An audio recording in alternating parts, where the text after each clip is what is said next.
In progress.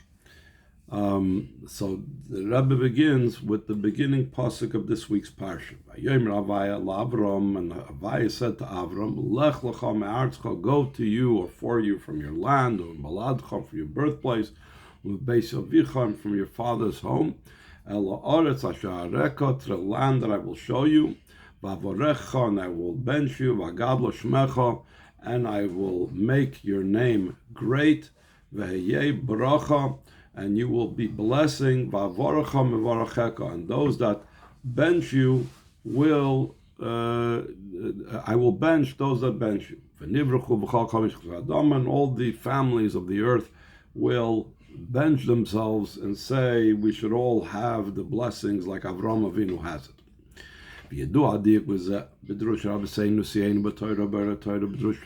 That's known, the analysis of this in the Mamorim Arabeim Nesim, in Torah of the Alter Rebbe, or Torah of Tzemach Tzedek, and the Mamorim following it. The Lachura in the movement, seemingly it's not understood. Like the Mefarshim prior to even the generations of the Alter Rebbe asked on this pasuk. Why does it say, go to you from your land? The sure, it said, go from your land. Why does it say, go to you or for you? It's also known, the analysis and the order of the pasuk, that first it says me'artzcha, from your land, then it says me'ladcha, from your birthplace, and the last thing it mentions is beis avicha, from your father's home. The Lechura say that al pi pshuta tzarich li's lahepech, seemingly the order in the simple sense of things should have been the opposite. The betchila yaitze ha'adam beis aviv. Initially, a person leaves his father's home. V'achar kach me'ladatoy, afterwards his birthplace. What does his birthplace indicate? The hainu shchuna, so that means his neighborhood. Kedisa medrash, like it's brought down the medrash, that's the meaning of meladcha. And afterwards he leaves his land. The pirushay, that the meaning of artzoi is ifrechi shalcha, your district, etc. Kedisa medrash, like it's brought down the medrash. So the order doesn't make sense. A person first leaves their father's home, then they leave their neighborhood, then they leave their country, their area, etc., etc. So why does the pasuk say it in an opposite order?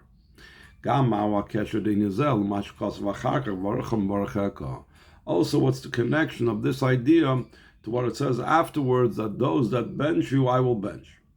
And other analyses, like it's explained in Mamorim Arabeim, that I have the title pasuk of Lech Me'artzcha, like us.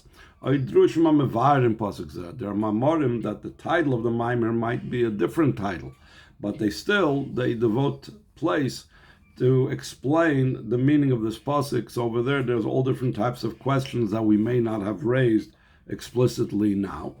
Admor Azakim, Admor Tzemach Tzedek, Manasim they're the same from the Alter Rebbe and the Tzemach Tzedek and the different Rabbeim and their generations. Adla Drushik Vayt Yismail Admor Nesidareinu, until the Mamorim of my father-in-law, the leader of our generation. Second paragraph on the page. Now, the point of the explanation in the above mentioned Mamorim that the Rebbe was referring to, he the inyan halichazu, this traveling, that it says lech lecha goimer, the fact that it uses this type of expression, that lech lecha, instead of just lech, like we said before, like the question was initially, indicates that it has a special type of travel. Yes, by Bezin Yonim, there are two aspects, two components to it. There's traveling going from below to above. And there's a traveling going from above to below. So the Rebbe goes on and says, even though this was said to Avraham Avinu, yet since this Lech Lecha is part of Torah, that it's an everlasting lesson and directive, moving it's understood, that both of these manners of traveling, both from below to above, and above to below, yeshnam ba'avodas kol echad ve'echad misrael, to be found in the service of every single yid. Now that would be true if it would have been said anywhere in the Torah.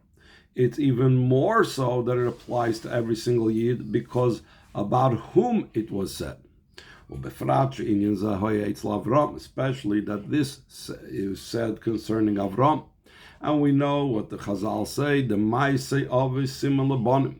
The actions of the forefathers are a signpost and an indicator to the children what they would do and what they would go through. The Ramban says different types of events that took place throughout Jewish history are reflected in different events that happened with the Avos. For example, Yaakov Avinu's interaction with Esav and how he tried to deal with Esav is indicating about how Yidden would be dealing with non-Jews throughout Jewish history, etc., etc. Different events. The Ramban and Mamor Chazal trace this back and say, well, the Avos did the same thing. They already signified. They gave a signpost. They indicated things that would occur later on. But this signpost does not just mean it was an indication. It doesn't just mean it was just like the simple meaning of a sign. It says on the sign, go this way to get to this and this city, and that's it. And the sign has nothing really to do with the city. It just points you in that direction. It just lets you know what's coming up. So the Rebbe says it's not just that what occurred with the Avos was a sign of what would occur later on, or an omen of what would occur later on, but even more so, like it's explained in a different place, the meaning in what it says, that Maaseh Avos Siman Labanim, that the actions of the forefathers is a sign for the children, for their descendants.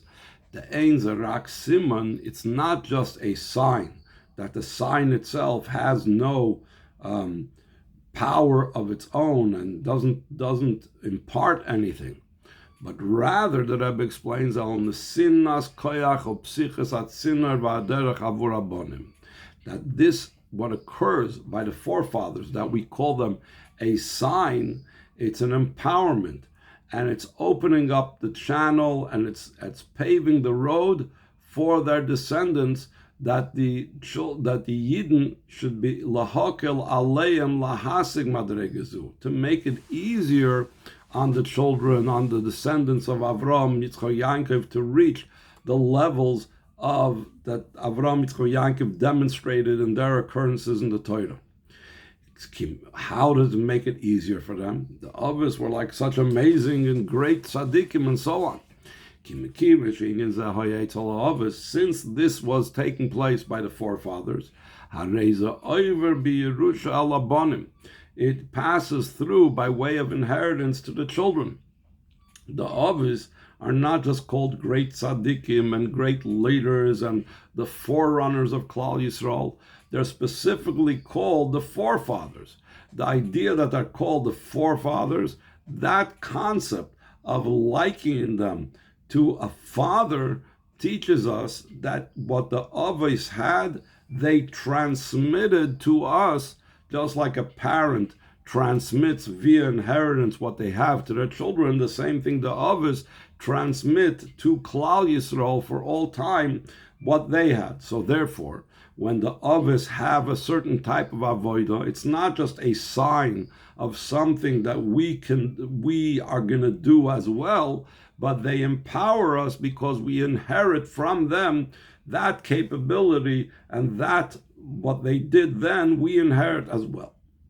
So once we know that, we're going to go back to the idea of the halicha, that's malmata l'mayla, malmayla l'mata, the traveling from below to above and the traveling from above to below, extrapolating from what the Mamorim speak about in explaining the spiritual significance of these three terms, Artzecha, Moladcha, Beis Avicha, how each of these three terms can either indicate the Halicha Malmata Lamaila and Halicha Malmaila Lamata, and the fact that they can indicate both that means that they do indicate both. And Avraham Avinu had a travel going from below to above, and he had a travel going from above to below. And by extension and by inheritance, we have that also, that we are able to do that in our avodah. So let's see it inside. First of all, what does it mean in the pasuk?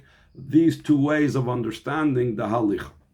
Last paragraph on the first page. The idea behind this is in a pirish the idea of go to you, travel to you from below to above means it has to be going out of your eretz. Eretz means ritzoinoi, the will shel adam, because there's a very famous medrash that Rebbe always quotes. Why was the land called Eretz? It was also called Adama. Why was it called Eretz? It wanted to do the will of its creator. So from that Maimer Chazal, we see that Eretz, the word Eretz in Lashon Kodesh, is associated with will. When it says Me'artzecha, that means from your will. So a person needs to leave behind their own will. And Avraham Avinu was told, Lech lecha me'artzcha, go out of the human will that you have. And also go out of your birthplace. What does it mean, birthplace? Heima moichin. That's the intellect. Why is the intellect called a person's birthplace? Like it's brought down in Tanya, the intellect gives birth to the emotions. Next step, ubeis avicha, and your father's house. So that means it's where your father has influence, where your moichin have the intellect effects. So based on what we said before, that the intellect gives birth to the emotions, so the house of your father is Heina Midas, Hanelodas Aide Amoichin. These are the emotions that are given birth through the intellect. And from all those levels, out of your will, out of your intellect, out of your emotions, there has to be the traveling to the land that I will show you. Remember, Eretz, land, is talking about will. So he's traveling from his own will, ultimately to reach the will that I will show you. Hainu b'chinas haratzon shalamayla. From your own will, from your own intellect, from your own emotions, you are traveling to the land, to the will of above. Ritzoyne shalakadosh baruch hu, the will of Hashem. And to such a degree, like it says in Pirkei Avos, that through making my will in accordance with Hashem's will, so then Hashem's will is like my will, meaning there is no division. It's not like I want this and Hashem wants that, but rather we're totally on the same page. I become totally connected with Hashem's will. So we see this going higher and higher. The going milmata l'mayla, going from lower to higher to higher.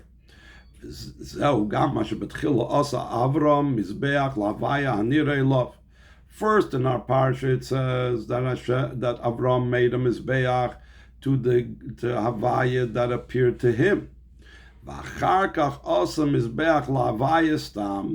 Afterwards, it says he made a mizbeach to Havaya. It doesn't say Hanirei love. Doesn't give a qualifier to what, or he just says Havaya, made him mizbeach to Havaya. Why that change? Why initially does it say that he made a mizbeach to the Havaya that appeared to him, and then he says the mizbeach he made to Havaya?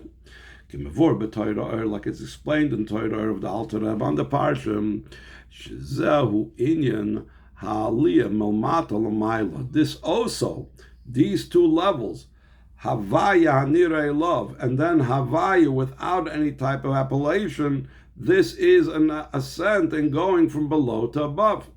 The Bechilo Bechinas Havaya Hanirei love, initially it's the Havaya that appeared to him.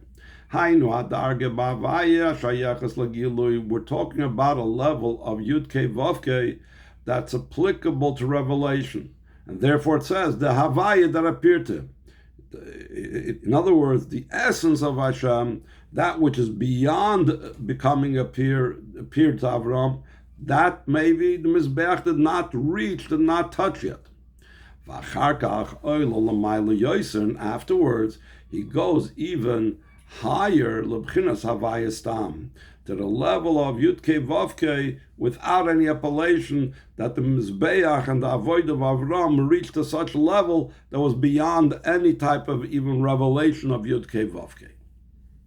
This was all talking about Lech Lecha Milmata L'mayla, going from below to above, from your will all the way until you reach to Hashem's will, from going to the Avaya Nirei Love, to a normal, to the essential level of Avaya. What about the other direction? The Inyan Lech Lecha Milmayla Matahu, the idea of traveling, going from above to below. The Inyan Duat's known, Napirush Avram, the meaning of the word, the name Avram, Hainu Avram Seichol Hanela Mechol Rayon, an intellect that is concealed from any type of thought.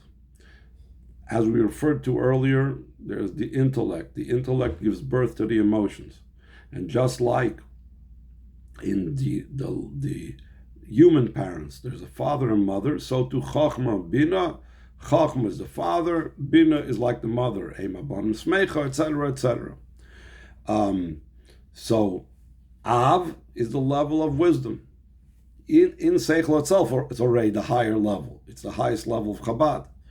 And the idea that it's Avram is already even higher than just Seichel.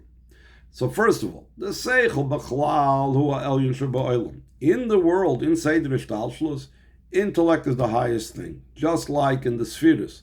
The highest Sphere, the first level of Atzilus, is Chachma. Intellect already, as soon as we're talking about intellect, we're already talking about a high level. The Inyan Avram, who's Seichel Ram. When we're talking about a father that's exalted, we're talking about an intellect that's exalted.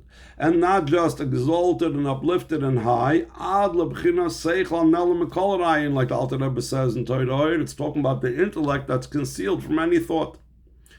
That is the level of Avram that was addressed.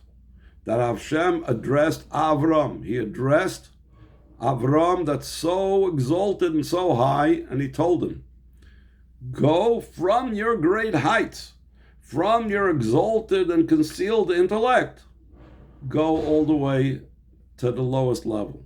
The Inyan Zen Nimshach Malmaylo Lamato, and this is drawn down from above to below, all the way ala Oretz Asher Areka, to the land that I will show you, the Koi al Sfiras HaMalchus. If you remember in Tanya in the Geras HaKodesh, we had this referenced a few times that Malchus is the level of the land, Shemayim. We have another place in the Chassidus, Shemayim goes on the Midois, Shumayim, that's fire and water, that's Gvura and Chesed, and Oretz, that's Malchus. The lowest sphere, just like Oretz, earth, is the lowest level. Eretz HaChaim, the land of life, because Malchus is the source of all life and all the neshamas and all the life of the worlds that come after Atzilus get their life from Malchus. It's called Eretz HaChaim. Ad la'artz HaChaim bepashtus, until the literal meaning, where it used the term Artz HaChaim in the Pasuk, it means Eretz Yisrael. So Avraham Avinu was literally told, get off of your very high level, bring down your high level into the land, into Malchus and into Eretz Yisrael. So that is all talking about the spiritual avodah of Avraham Avinu, whether he was traveling from his will all the way to Hashem's will, or he was drawing down the exalted intellect to the level of Malchus and to the level of Eretz Yisrael. Now the Rebbe is going to translate this in our world, in our avodah. To explain these two manners of traveling in the avodah of a person, of a yid, the idea of traveling from below to above, it's the service of a person in davening and in fulfilling mitzvahs. The inyan alichem al lamata, and the traveling from above to below. Who inyan limud Torah is the idea of Torah study. The tefillah in yanu sulam utzav artzav v'roish magyashu maima.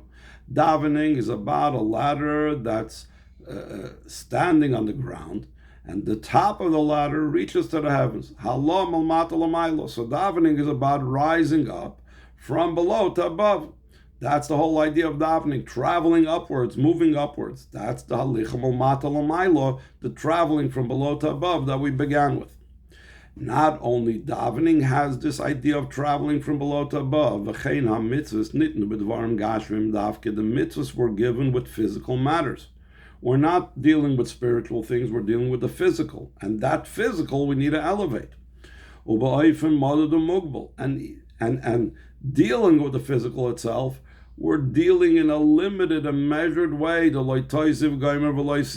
should not add to the mitzvahs, you should not make less in the mitzvahs. In other words, there's an exact measurement, an exact amount in which a person needs to fulfill a mitzvah. A sukkah has to be a minimum, let's say, of 10 handbreadths high, and it can't be higher than 20 cubits high. So not only is it physical, but within the physical realm, it's limited, which shows even more lower being in the physical realm. What's the purpose of a person? The purpose of the person, the service of a person, is to elevate the physicality above. Okay, Pasha saying like the simple aspect of the matter, what a person does with a mitzvah. Through fulfilling mitzvahs, a person takes physical matters of this world, he turns them into tools in the use of a mitzvah. Not everything becomes a mitzvah. They're used in the process of a mitzvah. And then there are certain objects that actually become the mitzvah itself, ad la mitzvahs mamish, until they actually become an object of a mitzvah. Let's say a shofar is not the same thing, let's say, like a mezuzah. A mezuzah, or the walls of the sukkah is not the same thing like the schach or the sukkah, or like the esrig or the lulav itself.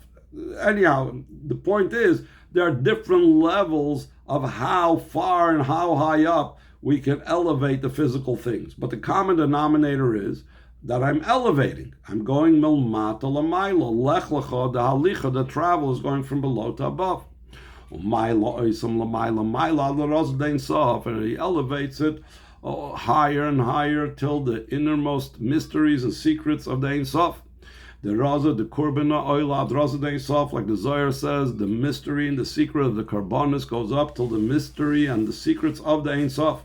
And the truth is, every mitzvah shares this in common with the Karbonis, because the Karbonis, you're taking a physical animal and you're bringing it on Mizbeach. The same thing with every mitzvah, we're taking a physical item and we're sanctifying it and we're elevating it to Hashem. So that is the Molmata Lamaila in the service of a person. Davening and mitzvahs. Masha Enkin in Yonishal Torah, as opposed to the idea of Torah, it's about drawing down from above to below, which of course, like it says, that from the heavens he has let you hear his voice. Omnam, this is not two unrelated avodas. They're not just parallel avodas that a person has to do A and he has to do B. He has to do an avodah molmata l'mayla, he has to do an avodah molmayla l'mata. They fit with each other, and one brings about the other. Amnam inyanam shacham molmayla, that which is being drawn down from above. In other words, the avodah of Torah, it's what empowers the avodah from below to above. Okay, Pashtas are like the literal matter. The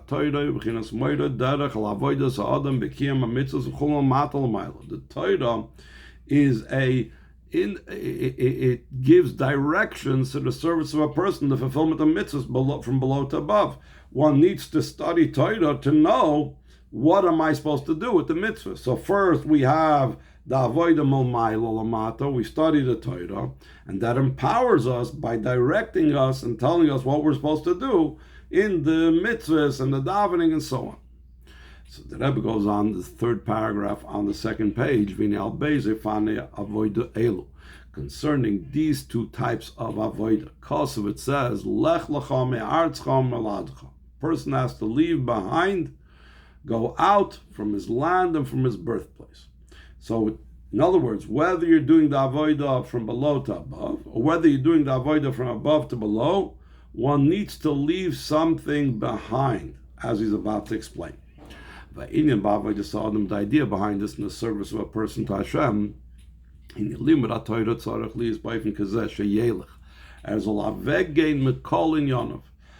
Torah study has to be in such a way that he should leave all of his own matters, all of his own subjective ego, he has to leave at the door before learning. Like it's known, as it's known about this order of the pasuk. It says, by Shemoneh Esrei, it says the term, my soul should be like dust, like sand before all. Open up my heart in your Torah. Seemingly, these are two disparate things. They are two separate concepts. Bittul is one thing. It's a great thing. It's an important thing. And Torah study is a different thing. Yet the pasuk, the phrase, the expression that the Anshe Knesset Agdola were Masakin seemed to link them and said, you have to be like dust. You have to consider yourself like dust, and then you can ask Hashem to open up your heart in the Torah. The success in Torah study is through nullifying one's existence. You should be like dust before all. That means that he leaves behind his will, he leaves behind his own mind, he leaves in other words, his own preconceived and prejudged notions, and he leaves behind his base of his emotions, and he thoroughly puts his own ego behind and tries to hear the words that the Torah is trying to teach him. This is also what the Chazal say. It says this in Pirkei Avos, whoever fulfills the Torah out of poverty will eventually, the Chazal say, will eventually merit to fulfill it out of riches. In other words, even though he might start off in an uncomfortable situation, he will eventually be comfortable and so on. It's known the analysis of this Maimon Chazal and Sfarim. Why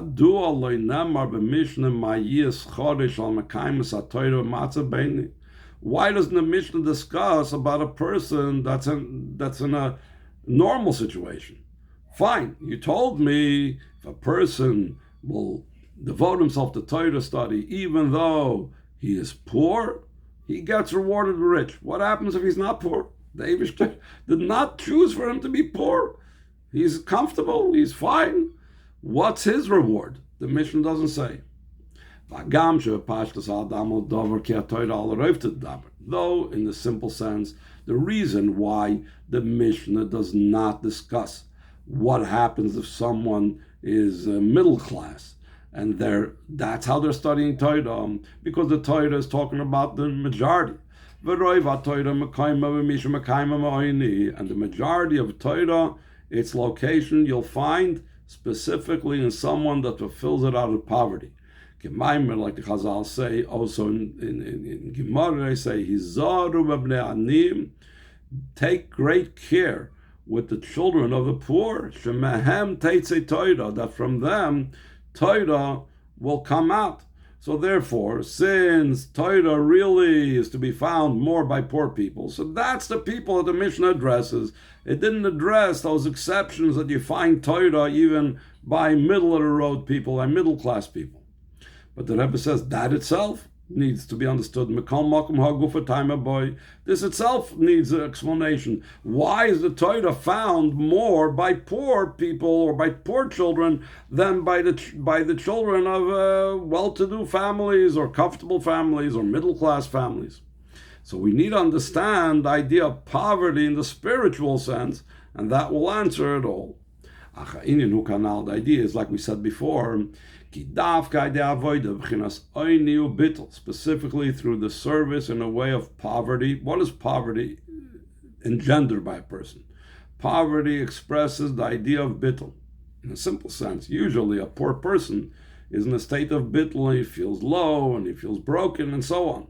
So when a person's avoida is out of bittul, nafshi ka'afar l'kol til, like we said before, my soul is like dust before all.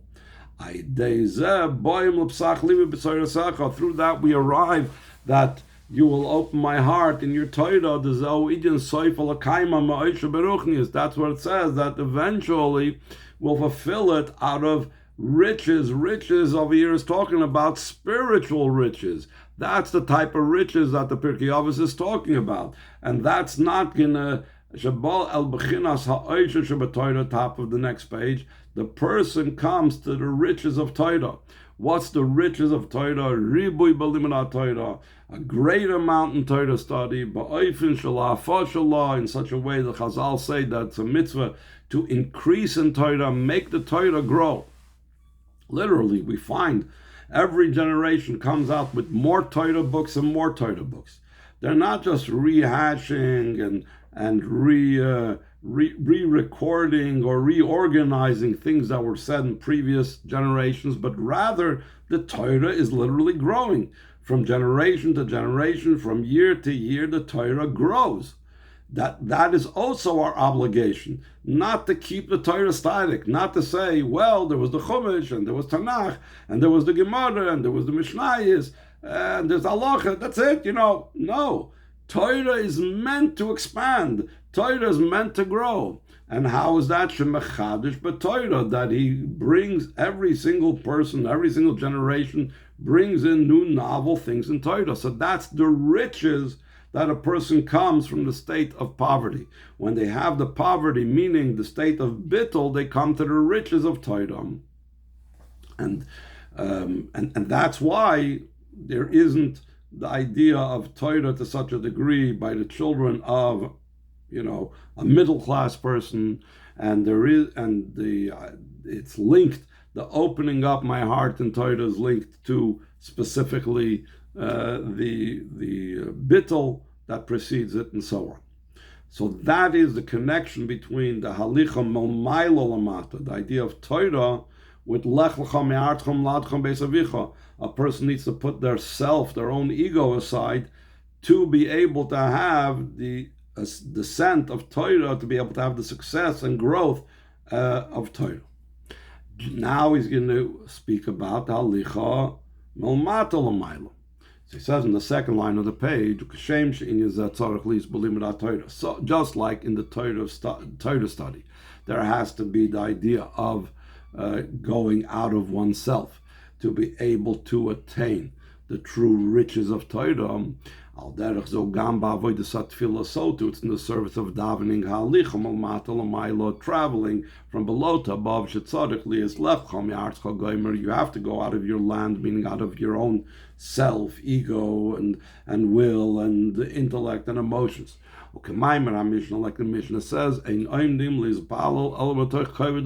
person should not stand to daven only out of heaviness of head, which means that he has a certain type of outlook and appreciation of the distance and how low he is in comparison to Hashem. The Hainu idea is bonus begadlos hakel v'shifel sa'adam. How does a person reach this kavod roish? Through contemplating how great the Eibishter is and how low the person is. And not just does a person not do that does a person need to have that prior to the davening as the foundation and basis before the davening, but also also the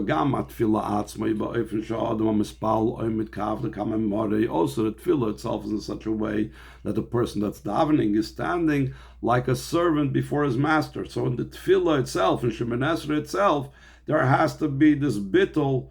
That's what is signified in going out of your will and going out of your intellect and your emotions, etc. So he says in the second paragraph on this page, go out from your will to the will that I will show you, through perfecting and completing this avodah.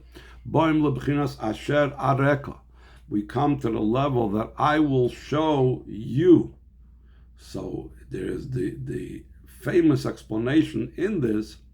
Areka doesn't just mean that the you that's being shown, that what's being shown is the land, but what's being shown is you yourself. You are being revealed.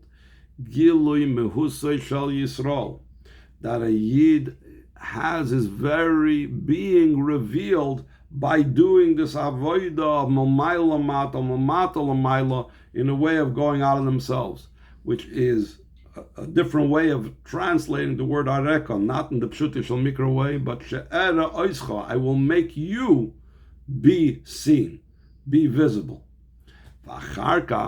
Once a person has attained all those levels, comes down like the conclusion of the pasuk. You will be a blessing through the completion and perfection of the avodah in these matters. We draw down the brachas from above in such a way that the brachas are placed in your hand. That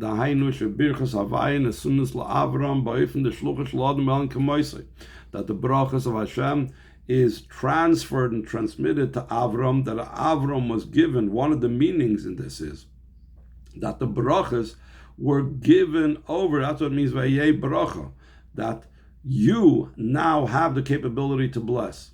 And in what type of way does Avram Avinu bless? So there's an expression in the Gemara when it talks about making a representative to do different legal things in the times of Chazal. There's an expression called Shluchei Shel Adam K'moisei.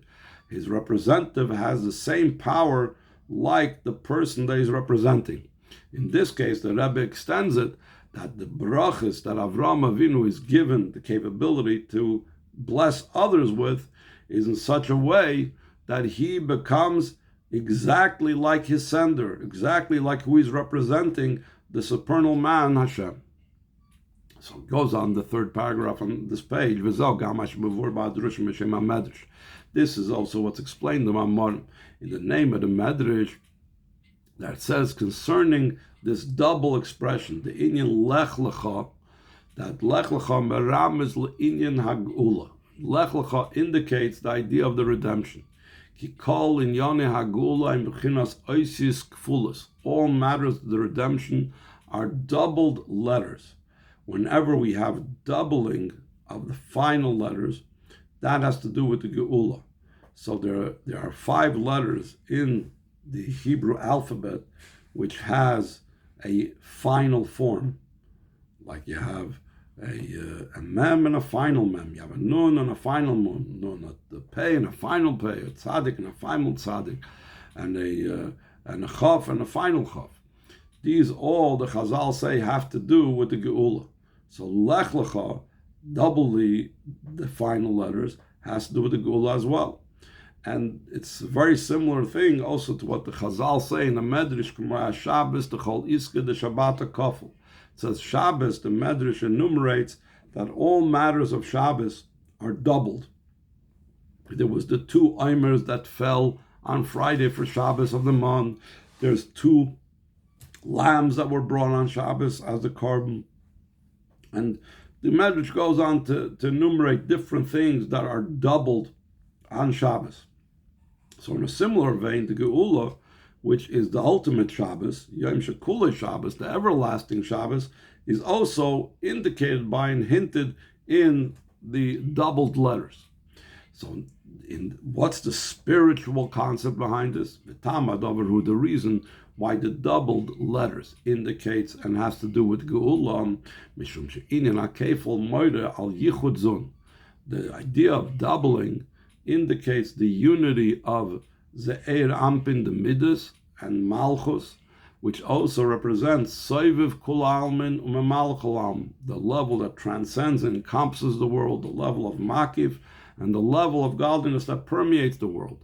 And that is what's going to become revealed when Mashiach comes. We're going to perceive that which transcends in the aspect of the godliness that permeates the world. So that's the content of the revelation of the future time. That's what's literally going to be the revelation of the transcendent light of all the worlds. It'll be down here in the godly light that fills the worlds.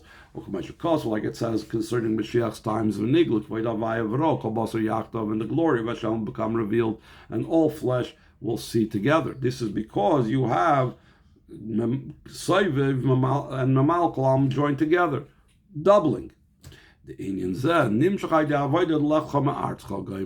How do we bring this about? Through the avodah that we've been talking about now, about going out for the person's self to be mamshech momaylo. Like we see this also in a simple sense, that Avraham Avinu was also about bringing godliness into this world, just like it's going to be in Mashiach's time. Through his avodah called out in the name of Hashem, Keil Olam, God world. Like it's known, the analysis of this phrase. It doesn't say God of the world, but God world, meaning that Avraham Avinu manifested and expressed and taught that godliness in the world is entirely one, because there's nothing besides him. Chassidus speaks about even a higher level than Einoid Movadei. There's also a level that there is nothing else. It's a higher level than Einoid Movadei. How come? Because we will see in a revealed way how the created Yesh is one with the true Yesh. So it's not just that there's nothing else beside him. Everything is him. Last paragraph, just like it was by Avraham Avinu, that he caused this unity with the world, and through this avodah of Mamatol Mailo, Lechem Artzcha, Al Derech Zeh B'cham Chol Echad V'Achs Misrael. So too it's in every Jewish man and woman. Shehem Bnei Avram Yitzchak V'Yankiv. They are the sons of Avram Yitzchak V'Yankiv, Bnei Sarah Rivka Rachel and Leah, and the daughters of Sarah Rivka Rachel and Leah. The Geshem Avram Aidei Shleimus Avidas Boy from Lechem Artzcha. Just like Avram, through his perfecting his avodah in such a way of going to you from your land, he reached the perfection that all the families of the earth will bless themselves in you. So too it's an avodah of every single one of Klal Yisrael. Now through the avodah of Yidden and these two ways of traveling, we arrive to the revelations of the future time. Then I will transform the nations a clear language that all of them will call out in the name of Hashem to serve him as one. She is a bekarim mamish, be the will of Hashem that should be soon mamish, be fulfilled where it says, Kumi oiriki ba'oirich, arise, and my light, because your light has come, and the glory of Hashem is shown upon you, in true and complete redemption through Mashiach.